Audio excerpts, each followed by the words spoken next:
Throughout our lives, we can look back and think about some promises folk have made to us that have never come to pass.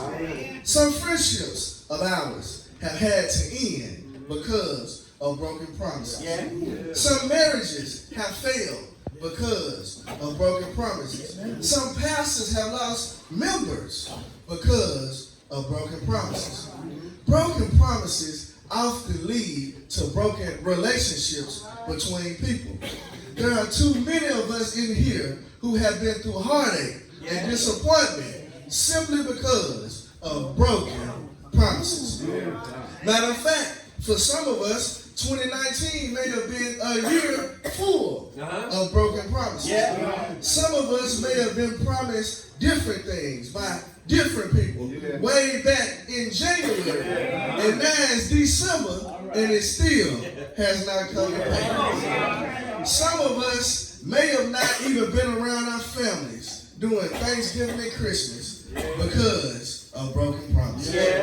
But I come to tell some child of God on this last Sunday in 2019 that the promises that God makes to us are still good. It does not matter what folk promise you. It does not matter if those folk follow through on their promise or not. But church, if God promises something to us, we must be more focused on what the Father promises us rather than what folk promise us. For instance, folk will say, I will never leave you. But then when you get in the hospital, they won't come see you.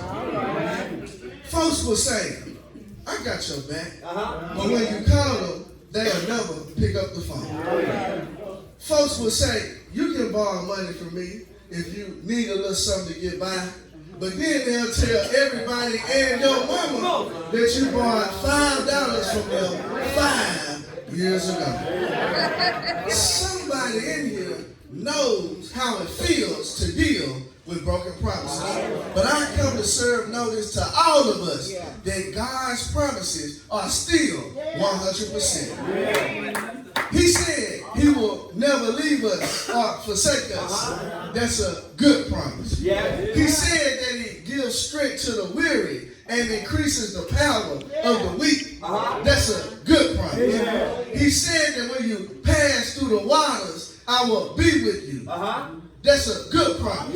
He said when you walk through the fire, you will not be burned and the flames will not set you ablaze. That's a good promise. He said that if my people who are called by my name will humble themselves and pray and seek my face and turn from their wicked ways, then I will hear from heaven and I will forgive their sin and heal their land. That's a good promise. And then he said he would keep us in perfect peace if we keep our minds stayed on him. And then my favorite one of all, he said, weeping may endure for a night. Somebody shout, joy is coming in the morning. Tell somebody and say the promise is still good. But church, in our text today, the audience that Paul is writing to is an audience who believe that non-Jews, those who are regarded as Gentiles who wish to be followers of Jesus, should be circumcised as a symbol of the covenant between God and Abraham. They also believe that after these folk got circumcised, they should adopt a Jewish way of life by upholding the Mosaic law. Initially, Paul believed some of these same things that this audience did because Paul was once a Pharisee.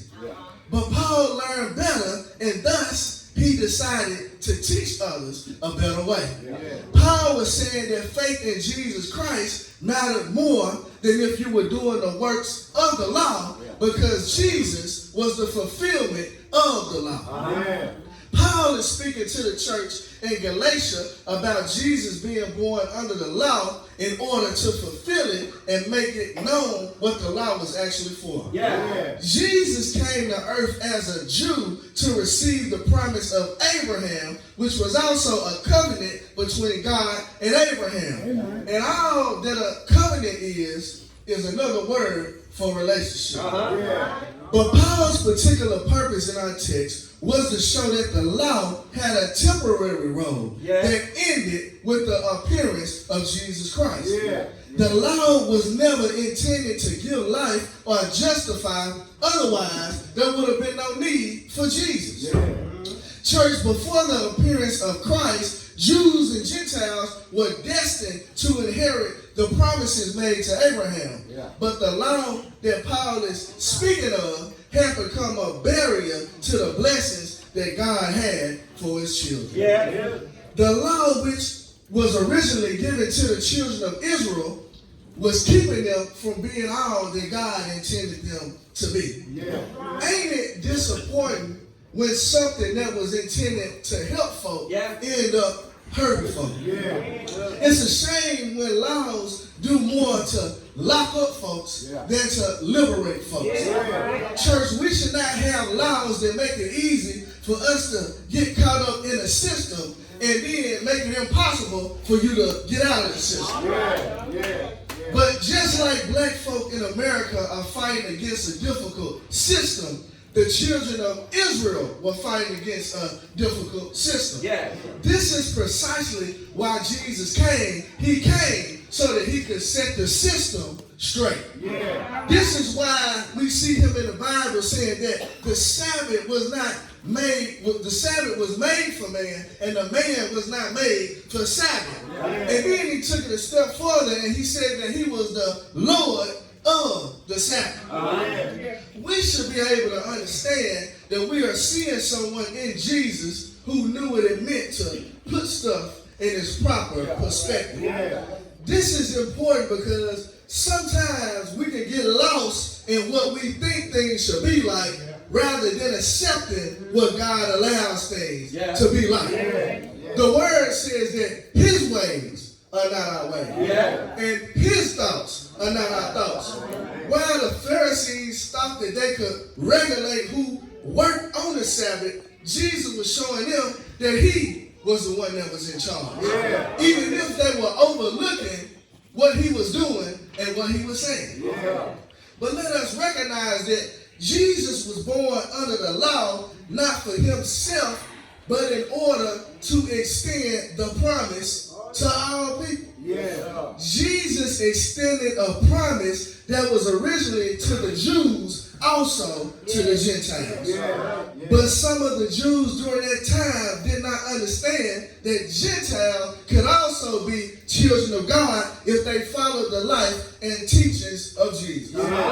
Some of these people suffer from an us versus them mentality.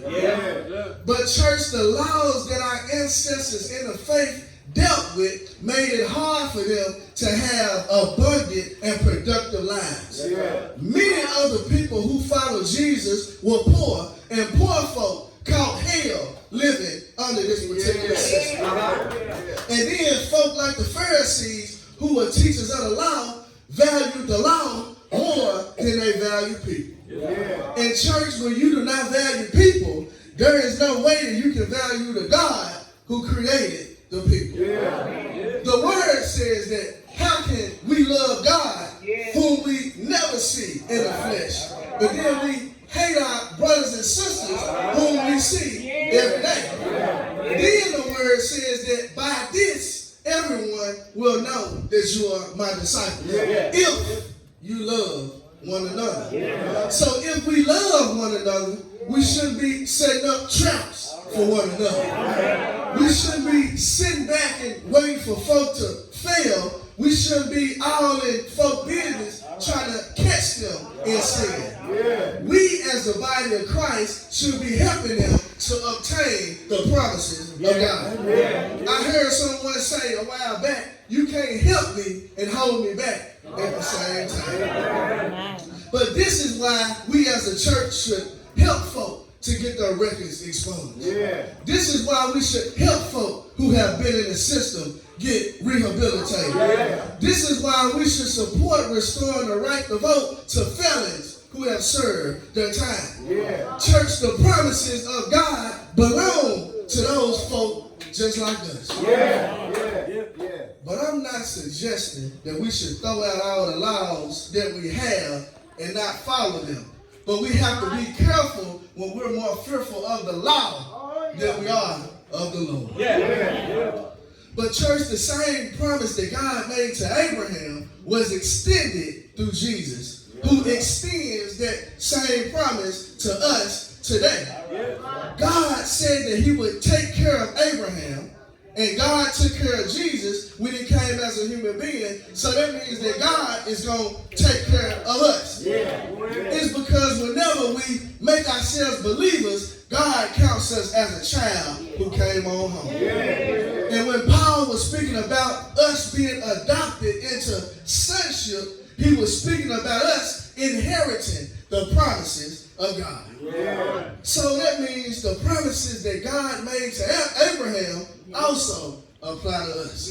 Because just like God became the father of Abraham, Isaac, and Jacob, he became our father once we accepted Jesus Christ. So when folk try to make you feel like you ain't nothing, when folk try to make you feel like you ain't gonna be nothing, when folk try to make you feel like God just don't love you, just remember that you have an inheritance. And your inheritance comes from God through Jesus Christ. And I'm so glad to know that the children are entitled to the promises that are made by their father. And going on into this new year, I'm standing on the promises of God into 2020. But the thing that I like is that anything that God promises, God can back it up. That ought to make us good, make us feel good to be his child. And I came to give somebody the good news that God's promises are still good. Touch somebody and say the promise is still good. But at the end of the text, Paul refers to we who are believers as heirs. Now, an heir is someone who inherits possessions and assets from an estate. They take in what is left to them. Once a person passes away, they usually leave their belongings to those who are regarded as heirs. Before Jesus left the earth, he said, "Peace I leave with you. My peace I give you.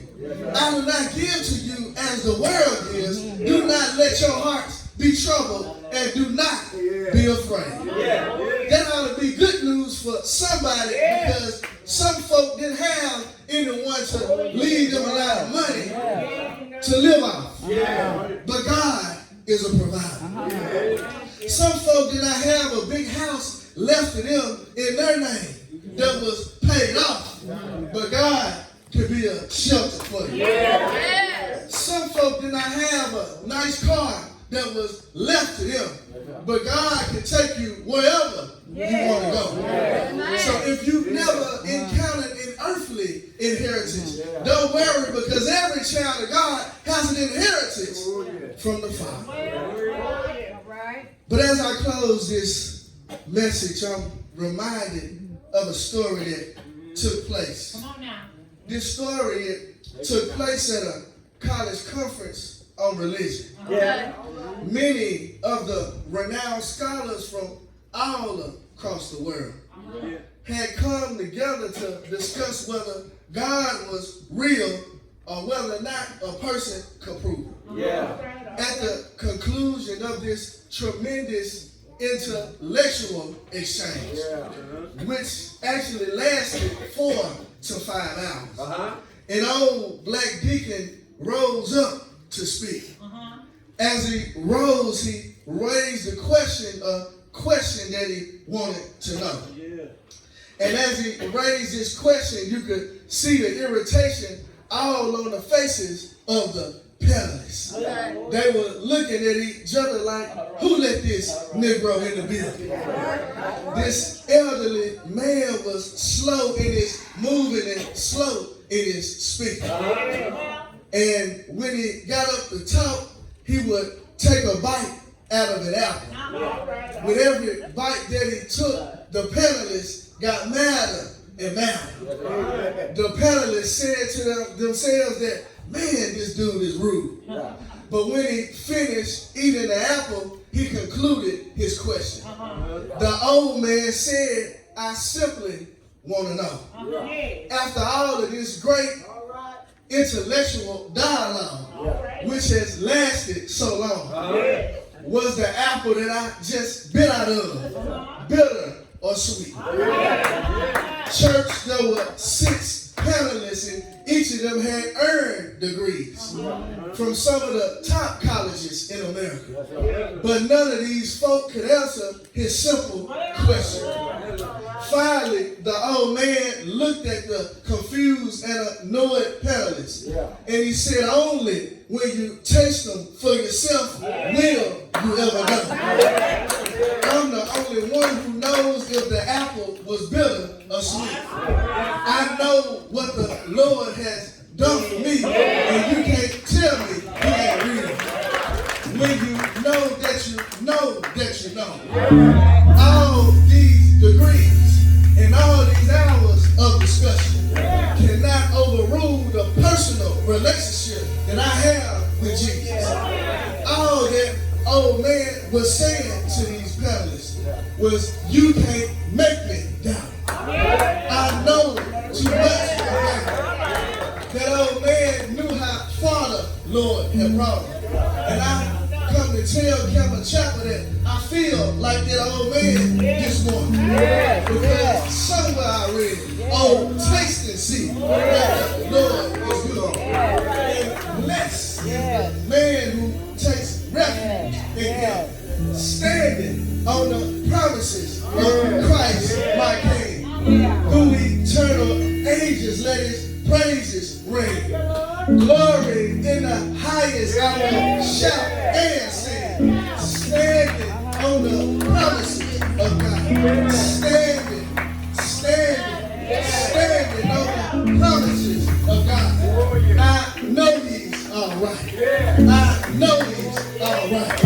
I know he's alright. I know he's alright. When I look back over my life and see what he brought me from, I know he's alright.